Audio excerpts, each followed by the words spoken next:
Good morning, guys. I'm Chris, and welcome back to this Sunday's episode of Rift Amps. Okay, back on with the Selma and the very frustrating issue with this dual light in that it seems to have a life of its own. Lots of comments and suggestions from you guys saying it's there's corrosion that builds up in the bulb holder.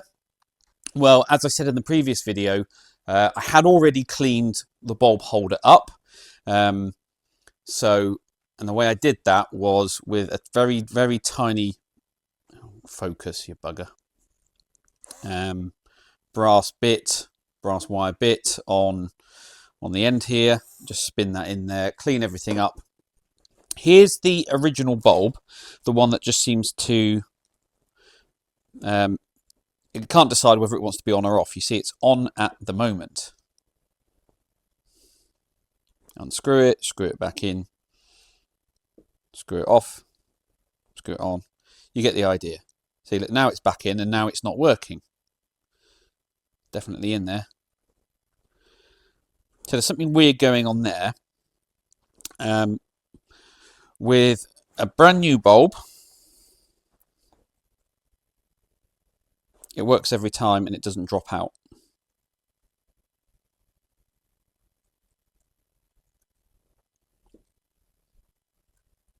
So it's got to be the bulb, right?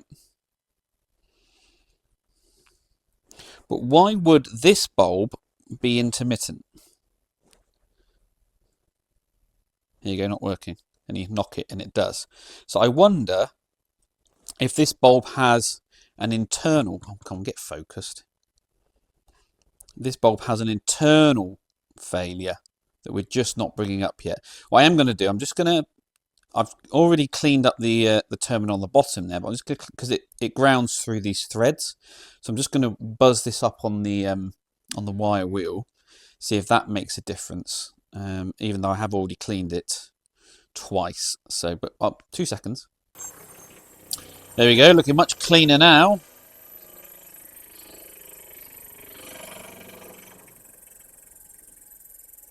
Nope, no difference. But if I knock it, you can see it kicks back in sometimes.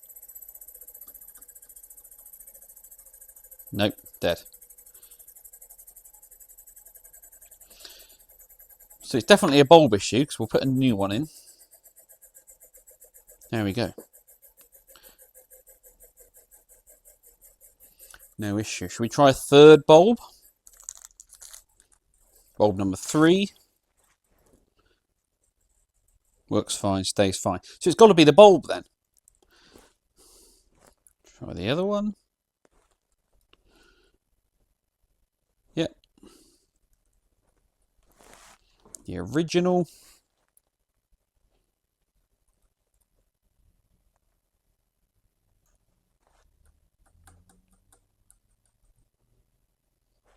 It has to be the bulb.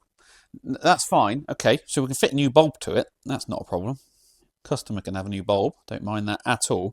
But what it doesn't explain is why when I originally swapped this bulb out for another one I have in my stash, is why the issue remained. So the only conclusion I can realistically draw from that is that my spare bulb was also knackered. So I'm just going to reinstall this. That's not dropping out, is it? I think if we zoom out a bit and try and reach some conclusion, I think I got myself into my own level of, into my own death spiral here, simply because I had assumed that the spare bulb I had in stock was good, when actually it's not, and that's where I got myself confused. Seems fine to me. Good night, my sweet prince. I just had a call from the Royal Shakespeare Company over in Stratford-upon-Avon. They're about an hour away from the workshop here. They've currently got a show on at the moment. It's Hamlet to the music of Radiohead. Sounds weird, but apparently it is exceptional. So this is one of their Princeton reverbs. that they're using on stage, using as part of the show, and it's got an issue or a problem. And that is that when it's hot, after a while, it loses a lot of volume and it goes incredibly distorted. Now, this amp is pretty much brand new. It's definitely less than a year old. I'm not sure exactly how young it is, but it's definitely less than a year old. It's still under Fender warranty, but because obviously they're putting on, 6 or 7 shows a week, they don't have time to get this off to a repair centre to get it fixed. The time scale that take is too long. So they called me up in a bit of a panic and said, would I mind having a look for them? Now, I'm super interested in this, not because of the problem that it's got. I'm super interested in it because it is the latest model to the latest spec. So you see it's got an IEC socket on the back. It's got the UKCA mark on there. It's got the CE mark on the back. It is the 65 Princeton Reverb.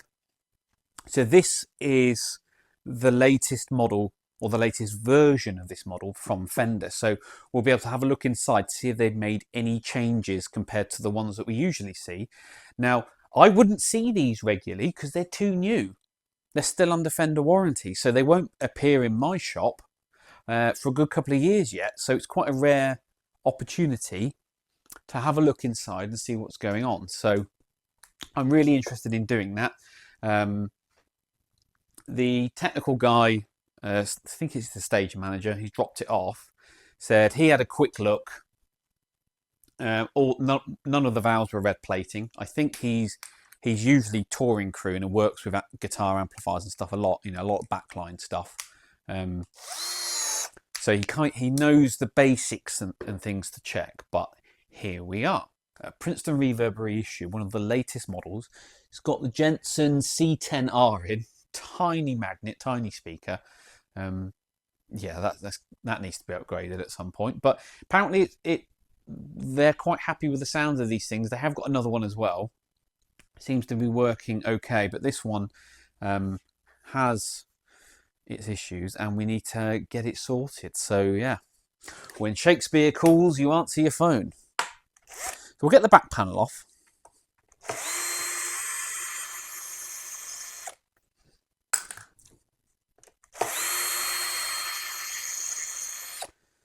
Now, as far as I understand, when it does play up, you can turn the amp off, let it sit for 10 minutes, turn it back on, and it's back to working fine. So we're hoping that we have just got a valve issue or something along those lines. Oh, it's not a very good fitment, was it? Okay. So we've got a set of groove tubes, electro harmonic 6v6s, probably groove tubed in the back as well.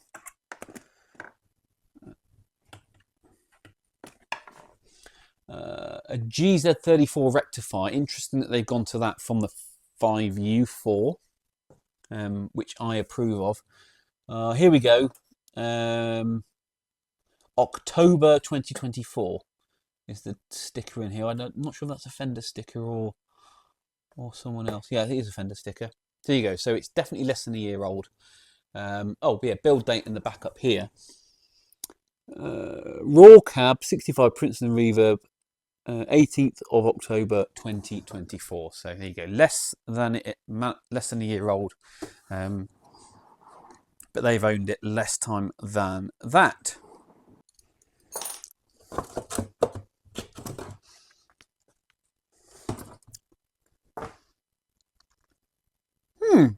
Okay. I think it's the same. I think internally it's exactly the same. I don't think they've changed anything. Let me get it off the bench. Hold on. I'm having a bit of a mind blank here, but I don't think internally anything has actually changed. Although it is nice to see some metal oxides throughout. I can't remember if that was always the case. Some Panasonic caps or Panasonic equivalents. Still using the IC caps, but they're the blue ones, not the grey.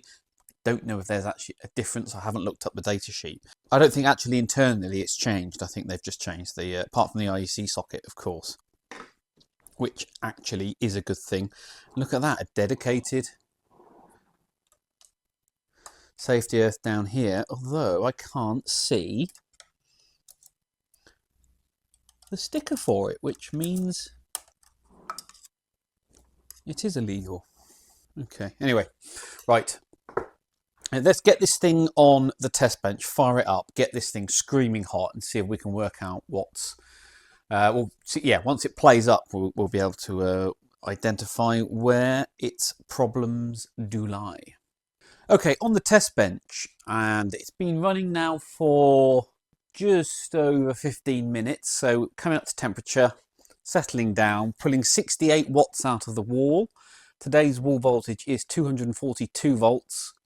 It's pulling 373 milliamps of current, and it's nice and stable. The bias at the moment, the reason I've got this white wire on is to defeat the tremolo. It's a bias tremolo, so we've got that switched off so it doesn't affect our bias readings.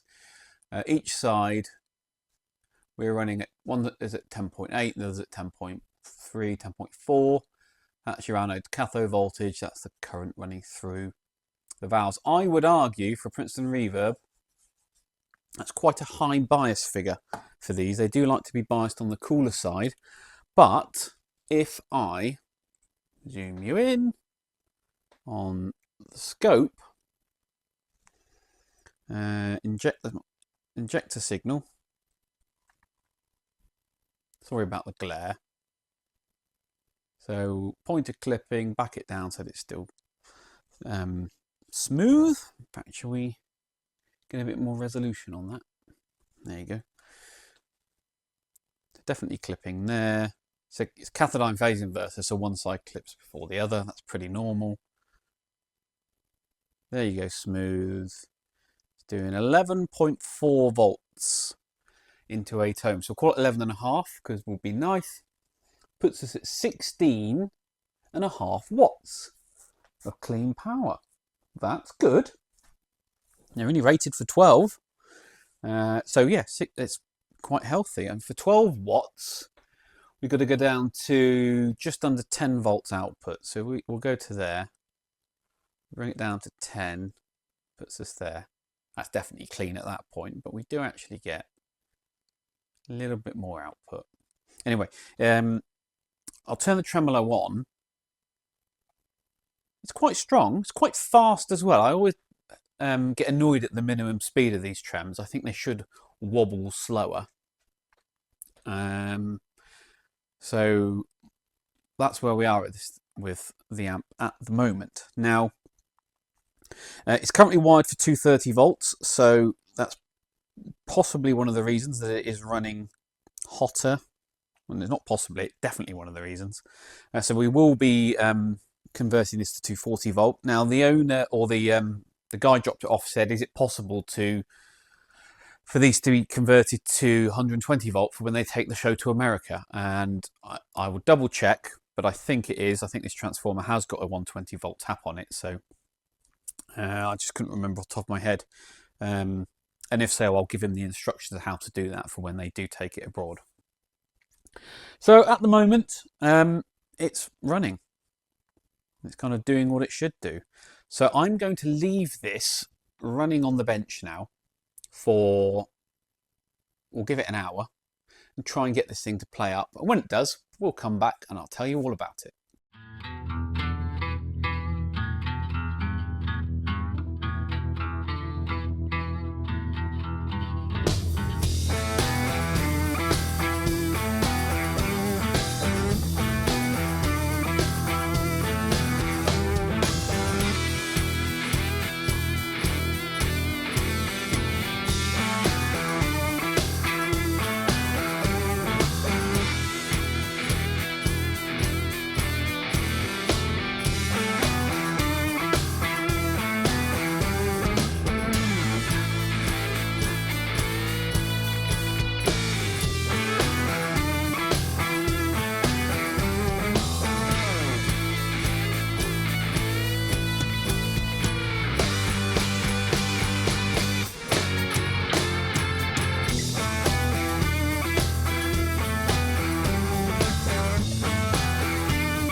Right, so that's the chassis populated, at least the base side. I haven't done the pots or the back panel yet. And as you see, I've just drilled the board, put the eyelets in. I've just finished all the other holes off. And I'm just double checking my fitment. And it appears that I've managed to get this hole, mounting hole here, and that's pube off where it needs to be. So I've drilled these as 3.2. If I enlarge these to 3.5, both of the mounts, that should just give me enough squidge in there to get this thing to fit. So let me just get the 3.5mm drill bit, which is, this is 3.2. Who's nicked my 3.5 then? He says, being the only person that works in here. 3.2, 3.2, 3.2. What is going on? Did he get used and put in a different pot? And it's missing from over there too. Does that mean we need to get a new one? 2.5 to 3.2. Got loads of 3.2. 3.2. Somebody's nicked my drill bit. Hang on, it's not in the drill, is it? See, they look slightly larger actually. Hold on. I know you can't see what I'm doing, but bear with me. No, they're all 3.2s. So I've got 4mm there. Not that one. Not you. Not you. Not you. Hold on, have I just drilled with a 3.5 in the press itself? No, that's a 3.2 as well. I've got so many 3.2s, but where on earth is the 3.5? Sorry, I'm still here. You are hearing the rantings of a madman this afternoon.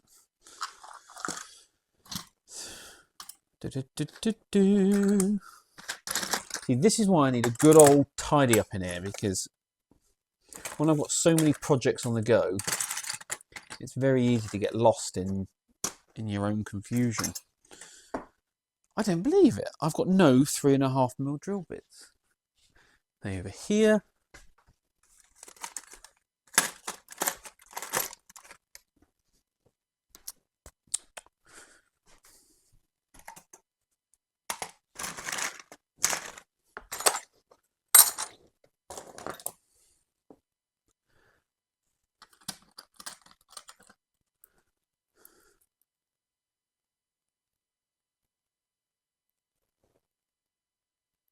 Oh, that's 3. And that's 3. So we've got another 3 there.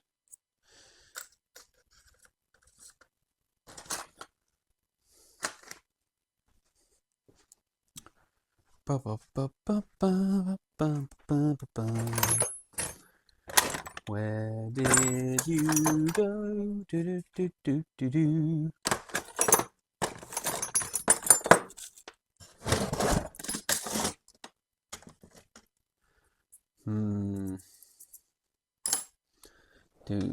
Should we go to 4?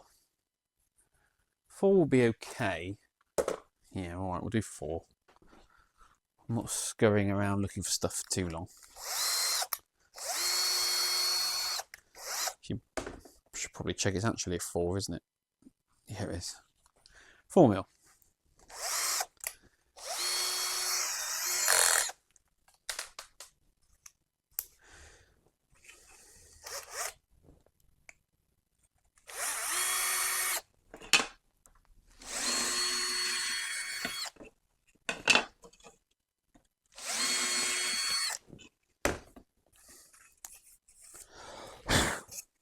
Right, should we try that one again? There you go. Beautiful. Lovely. Still need to make a bias board up as well, but that's not a problem. Right, so next job on this then will be to populate the board itself, to put all the components on, and get my pots along the front and do that sub-assembly. Make my bias board up here. Start with my rear components, so my reverb sockets and connections, foot switch socket, output jack, stuff like that. And start some basic chassis wiring. Right, Shakespeare's Princeton. This is now the next day. So I ran it all afternoon on the bench, signal running through it. It ran absolutely beautifully. No dropouts, no weird oscillations, nothing. Absolutely nothing wrong with it.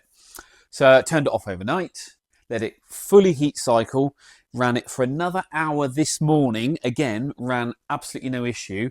I installed it back into the cabinet, ran a looper through it, so the speaker is now vibrating the chassis in its enclosure. No dropouts whatsoever. It had a good couple of hours doing that. So I've now pulled the chassis again back on the test bench, and there is no problem. There is no issue. So I'm not really sure where to go from here. What I have done, however, is I've contacted the guy that dropped this off to check that he's actually brought the right amp in, because he said they got two of them. One of them was dropping out when it was hot, but the other one was fine. And I do wonder if, in some confusion or by mistake, he's actually just managed to bring the wrong amp in. I don't know. So I've sent him a message to ask him that. I'm waiting for him to come back to me. But at the moment, it's simply no fault found. Progress update on this Ainsley signature build. So as you can see, the board is now fully wired in. All the sockets are done. All the connections to the pots are done. The effects loop is done. Mains wiring is done. Main switch is done. This is an off standby on switch with 3-position switch. HT fuse is done. All I've got left to do on this now is the heaters, to connect all those heaters up and up to the dual light. So that's what these two wires here, the last two remaining from the transformer. Then I've got to do two shielded wires, one from the input to V1B and the other from the gain control to over to V1A. And then this one can be fired up on the bench. So coming on quite nicely. I'm quite pleased with this. Some of you ask me why sometimes I do twists over the top of the board, sometimes I don't.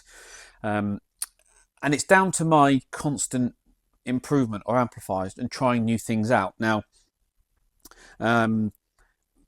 on this particular one, I decided to do all of those wires on the underside of the board. The only reason I want to try it like that, because I haven't done it that way in a while. If I find actually it's causing a problem, whether it's slightly noisier or there's an oscillation or something, it's easy enough for me to reverse, even though it's already wired in, and I can do those B+ wires over the top. But if it actually ends up being the other way, and with the other improvements I've made to this amp over time, we actually get an even quieter amp and it performs even better, then great. That's the whole point of the process, right? So we've got to try these things out. But it looks quite a clean, neat, quite simple build actually, even though they are not. Trust me. It's the 12th of June and it's raining. It was sunny this morning. Can you see the rain? Yeah, even the cows are buggered off, look. Right, it's had another 2 hours and still no problem. So what I'm doing now is, rather than vibrating it in the cabinet, I'm now scoping on the speaker output here rather than on the dummy load. And the reason for that is I'm currently injecting a low E into the amplifier. I've got the volume almost off, but I'm now running through the bench cab, and I'm hoping that I can do some frequency sweeps, because maybe this thing is frequency dependent. Even though I've run it with a dummy load, sorry, not a dummy load, a looper running through the chassis in the actual cab itself, I'm clutching at straws here because it's just not playing up. The guy did come back to me and say it definitely was this amplifier, and they did all the basic idiot checks. So they tried different cables, power supplies, all the usual stuff, but it's definitely this one. So we'll keep working on it, but I just want to show you. This is going to be quite annoying, so I do apologise, but This is a low E.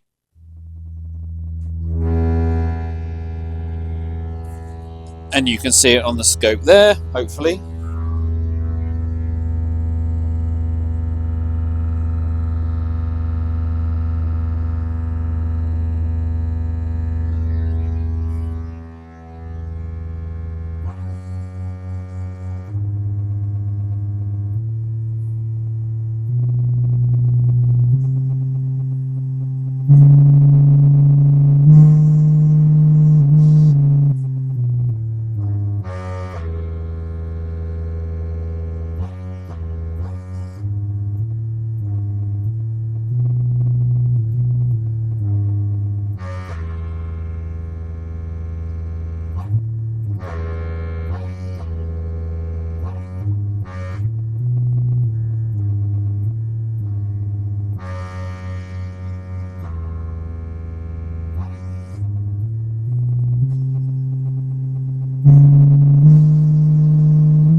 Yeah, incredibly annoying, as I said.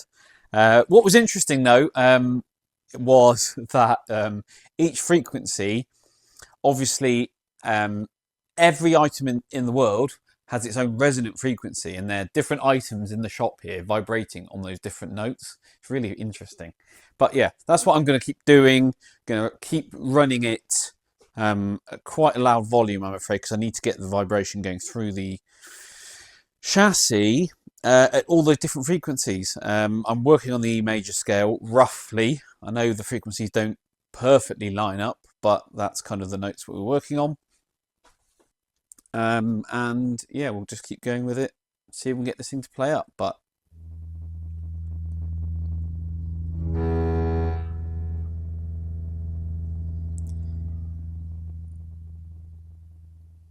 I can't really do anything else with it. One thing I will try, I think, is we'll do some more heat sweeps on it, or I say more heat sweeps. We will push the heat further on this. So I'll get the heat gun on certain components just to cook those up a bit more, just in case there's not enough heat getting into some of the components inside when it's open on the bench, or even when it's in the cab. Perhaps just because this is currently an air-conditioned room, perhaps we're not getting enough heat in there. Maybe it's the other way. Maybe we get the freeze spray out and just do some freeze spray testing as well. But until this thing plays up, I can't really fix it. And yeah, that's kind of where we are with it. So, but I've been through and checked everything's tight. All the nuts and jacks and bits and pieces like that. It's fine. It's absolutely fine. But the guy was adamant that it kept playing up. So we'll keep going with it. We will keep going. Okay, so the current circuit board temperature, and we'll measure over at V1, is about 49 degrees.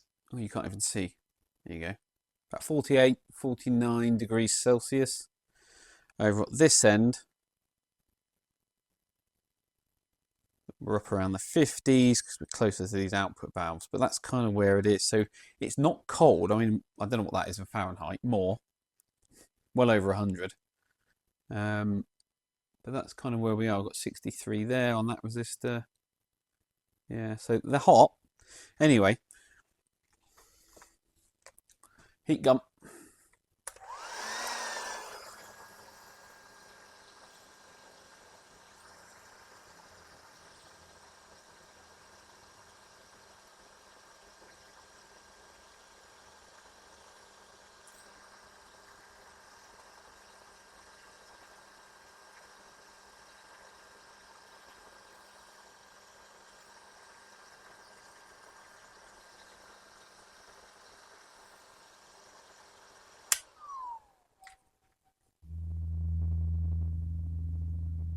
There's still output there.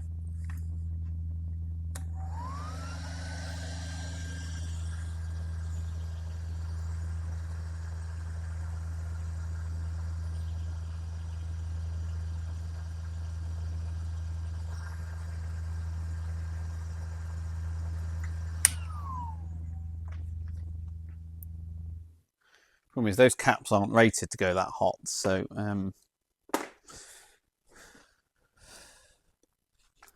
yeah, she toasty. But there you go. I don't know. I'll just keep abusing it until it plays up. But then I have to ask myself, have I caused it to play up, or have I found the underlying fault?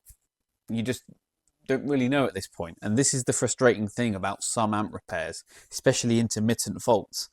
Sometimes they just don't show up. So Shakespeare is currently pulling a fast one on me. I'll keep going. Well, that's it then, guys. Thank you very much for watching once again. As always, please give this video a thumbs up, or your comments and questions down below. Subscribe if you haven't already.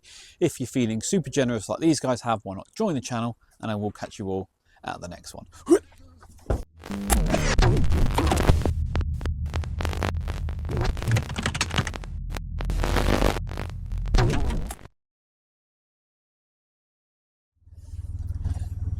Right, you join me in the BMW. I've quickly come up to Silverstone, got some friends testing here today, so I've snuck in with the car because we need to go and get the thing weighed. So I'm going to go use the scales, and you can come with me. It's very different seeing out of this car than the MX-5. Whoop!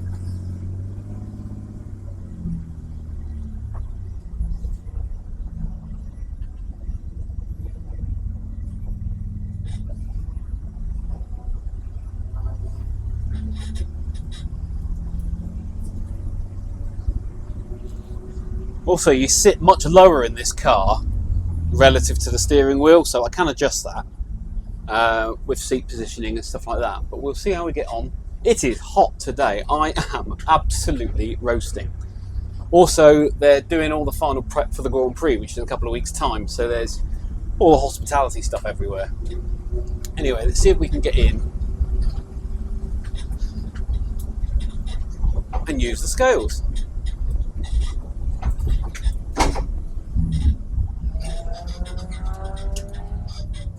There's no one here.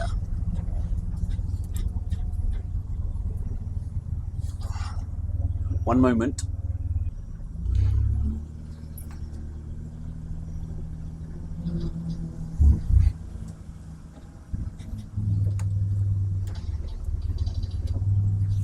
Feels like I'm on.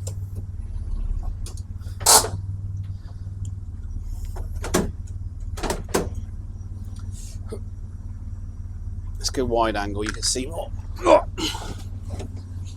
Rear wheels on, front wheels are just on.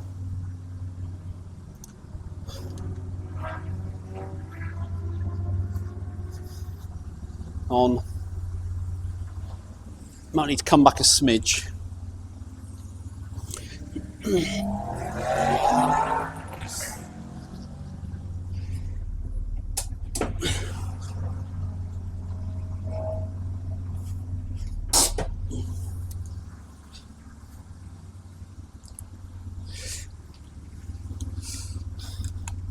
Right,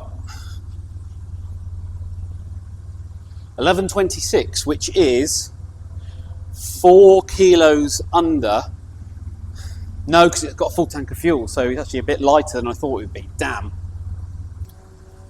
Anyway, it is what it is. Here's the car. BMW E36 Compact. It was a 1.9. It's been 2.5 swapped. We did the power test last week. Made 189 horsepower at the flywheel. 5-speed gearbox, limited slip diff at the end, a gripper at the rear end. In need of a good tidy up and a sort out, but it's pretty much race ready now. I could take this thing out on circuit and race it, but based on those numbers, which I'll explain later, I don't think it's at the top of the class I want to run it in. So I've either got to add more power or take weight out. I'll have to work out which way around it is. Or I could add weight to drop it down a class. But we'll see. Anyway, I need to get out of here and carry on. Right, back at the workshop. I'm just doing the sums. The car with a full tank of fuel, 1,126 kilograms. It's got a 55 litre tank. Petrol, gasoline, weighs 750 grams per litre. It's actually 748.9, so a tiny bit less than that, but it does vary with temperature. So we say 750 grams per litre. Puts the car at 1,085 kilograms dry, approximately, give or take a few bits and pieces, which means the car, with 189 horsepower at the flywheel, puts us at 174 horsepower per tonne. Is the way we run things, which is a little bit shy of the 180 horsepower per tonne limit for that class. The way we look at it is it's 35 kilos overweight. Or I could try and add 6 horsepower, which is more expensive than you think it is. I'd rather take the weight out than add the power. The class below it means I have to run 7 horsepower to powerful, and removing power again is quite difficult. Also, you look at it the other way and say it's 46 kilograms, about 101 pounds, underweight, so then you have to carry the extra weight. So which way around you do it? If I was going to keep the car and run it long term, then there would be an argument there for either adding some weight back into it long term with some ballast plates, or trying to find a way to add that power in. But as I'm not, I'm just trying to get some results on the board so we can say it's capable of this kind of lap time. These are recent results for it, and then I can get the thing sold. That's the whole idea of owning this BMW, is to turn it around, get it race ready, get some results on the board, get the thing sold, get some money in the bank. I've got a bass guitar I want to buy. Then yeah, we'll just have to be slightly compromised for the races. So that's what we're going to do, which is a shame, but never mind. It is what it is. Not much I can do about it really, without again spending money that I don't want to spend on it. So yeah, slightly compromised, but never mind. That's the way it is. Lads, I've hit the jackpot. Forget oscilloscopes, multimeters, or anything that this channel, could be approached to promote. An email's just come through, and I've got to do it. Absolutely, I'm going to be rich beyond my wildest dreams. So, genuine email. It came through 11 minutes ago. I had to film this to show you because it is hilarious. They want me, Rift Amps, a workshop vlog about building and repairing guitar amplifiers, to promote this. A home sperm test. Read it and laugh. Look, the data shows that among your followers, the group, 20 to 45-year-old men, accounts for the largest proportion, which precisely represents our core audience. So, if you want to sign up for some sperm tests, they don't want me to do it on camera, do they? I don't think so. I hope not.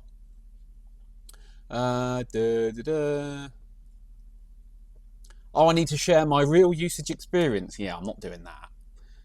Sperm test, apply. It's an Amazon link. I've already clicked on it. There it is. The home sperm test. Includes a little cup, though, for collecting. Oh, dear.